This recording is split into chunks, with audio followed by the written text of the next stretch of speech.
Здравейте, името ми е Георги Петлешков и съм клиничен апликационен специалист. В това видео ще си поговорим за честотата на работа на трансдюсерите при ехографските апарати Mindray от серията Consona.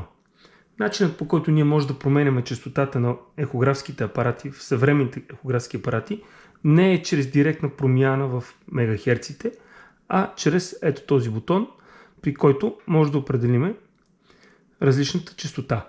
При пен ехографският апарат работи с честота между 3 и 9,3 МГц.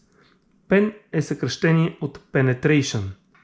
Gen от General тогава работи между 5,4 и 11,2 МГц. А Res означава резолюция и тогава ехографският апарат работи с честота между 6,6 и 13 МГц. Когато имаме по-дълбоки структури, може да използваме и хармоник. Тогава пред всяка една от трите опции ни се изписва бутонът цифрата H. Тогава се заключва честотата да работи на определена честота.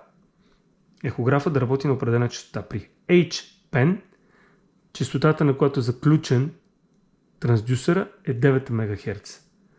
При хармоник на резолюция е заключен на 12 МГц. Защо се заключва?